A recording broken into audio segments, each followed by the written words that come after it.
Okay, today's movie review I picked up at the thrift shop yesterday and watched it when I got home from work.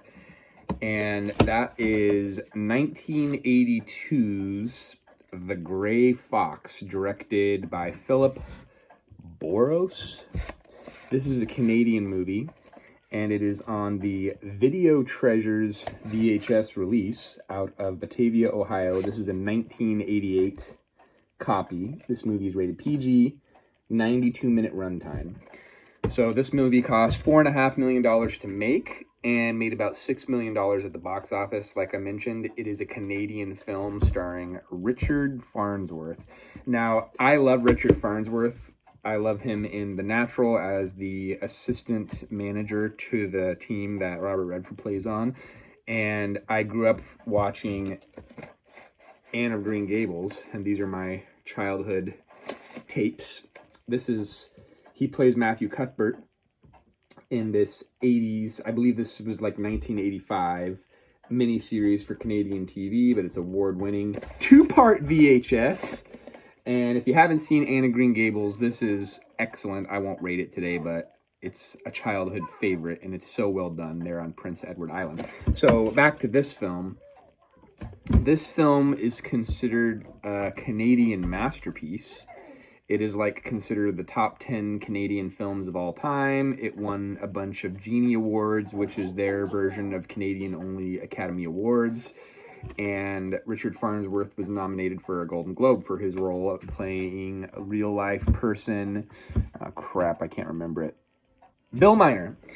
Bill Miner was a real-life guy whose name was Ezra Miner, but he hated his first name, so he went by William, although he never legally had his name changed. So this is based on the true story of his life, loosely. There's some things kind of matched up based off the research that I did, and some things they kind of took their creative liberties and they did their own thing.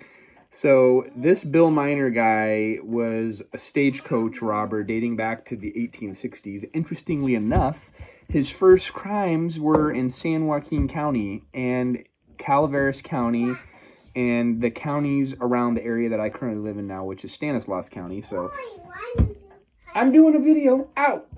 Sorry. I'm sorry, little guy. I just made my little kid cry. Shooing him away. We're in the middle of a production here. This is serious. So anyway, this guy had been in San Quentin for 30 years for stagecoach robbery. Like I mentioned, his first robbery was in San Joaquin County, where I used to live. So that makes sense because San Quentin is in the Bay Area, and he spent his time from his 30s to when he got out, he was in his 60s. And in the film, I don't know if this part was true, he goes back up to Washington to live with his sister, and they lived out on a farm, and he was just trying to get a straight job as an oyster picker on the coast. And his brother-in-law did not like him because he was... Sorry, I got some serious sinus issues going on. This is the most disgusting video you've ever seen. I literally rolled out of bed, and I wanted to get this video on the books. So his brother-in-law's not really having him, but the sister's no, I want you around, and he kind of is getting restless, kind of like the old criminal wants to go back to his old ways. That's what he was good at. So he leaves Washington, and in the movie, he's watching the silent film, The Great Train Robbery, and then he has this idea, it's okay, and the stagecoaches are long gone from all the time he's been in prison, and now he's out. He's going to go up to Canada and rob trains. And the whole movie kind of explores his relationship with this other guy that he picks up on the way, a guy they call Shorty. And then there's another guy they meet when they're kind of on the lam, and they bring him into the fold. And then he has friends from the underworld that kind of put him up, and he's hiding out in this small town. And they call him the Gray Fox, or the Gentleman Robber, per the Wikipedia. They said he was very polite, and he coined the phrase hands up when he would do a robbery, according to folklore. So he never wanted to kill anybody. He just was very politely robbing them and became this kind of folk hero because people back then, the railroads were kind of these evil corporations. The UP, Central Pacific, there were these conglomerates, and they had the Canadian Pacific, and they would come through and they would drive people off their land for right-of-ways. And people kind of had him in their minds as this folk hero because he would rob the railway, and people didn't like the railway for what they did to the countryside and coming through and taking over. But the railways also established towns along their route, and people flourished because of the railway. So it's a double-edged sword if you read the history of the railway.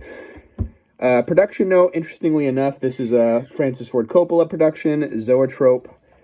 I believe that's him. And anyway, I kind of talked about how it was a famous Canadian film. And it just, I think part of my problem was the VHS copy that I had was so bad. And in 2020, they did a 4K scan and re-release. I'd be interested to watch it again on DVD or Blu-ray to see what a restored copy of this film is. And I'd really want to get a hat like that. He's inspiring me with his attire of the early 1900s. So I'm going to give spoilers in this film because I want to talk about it. The real-life guy, they kind of mirrored this. Towards the end of the film, they kind of have him robbing this train, which happened in real life, and they made a mistake and they robbed the wrong car, but they were like stressed out because they were committing a robbery, and they robbed this car that didn't have any of the cash they were looking for, and they got away with like $15 and a bottle of liver pill medication.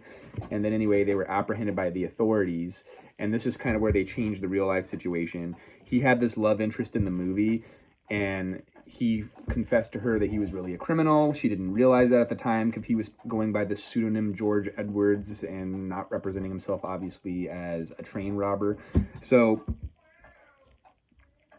he tells her to go to Chicago and he'll meet him there. And then they get caught by the Canadian Mounted Police and he gets arrested and they sentence him to 25 years in prison, which was basically a life sentence because he was already an old man at this point. And in real life, he does escape the prison and he goes back down to the U.S., but then he gets arrested again for other crimes and he dies in prison from drinking bad water in Georgia. And they said he was between 66 and 65 years old. So in the movie, they allude that he escaped from prison and ran off with his girlfriend and went to Europe and he was never seen again. So they kind of split reality there, but I guess it made for a better story where the guy that was a beloved guy, even though he was kind of a bad guy, a polite one, albeit, he rides off into the sunset, and even one of the final scenes when they're arresting him and they're taking him on the train from the small town that he was arrested in to the civilization to go to prison, there's all these people, there's a band, they're celebrating him, he's like this beloved guy. So does crime pay? Probably not, because the real life guy died in prison. Now, IMDb gave this movie 7.4 out of 10. Rotten Tomatoes, shockingly, 100% critic score. Google users are 86%. I enjoyed it, but it wasn't my favorite movie. I think I like him in this movie much better. This movie came out 3 years later. But on this film, I am 3 out of 5. If you're Canadian and I'm wrong on my review, tear me up in the comments. I thought it was okay. I think I like that 92-minute runtime. Sometimes when you're going to like 2.5 hours plus, I kind of lose interest. But it was the right length. It was very period correct. I love the beauty of the Canadian scenery and I love steam trains. But it was just an okay movie for me. It wasn't my favorite. So tear me up in the comments if I'm way off base here. Until next time, we will see you then.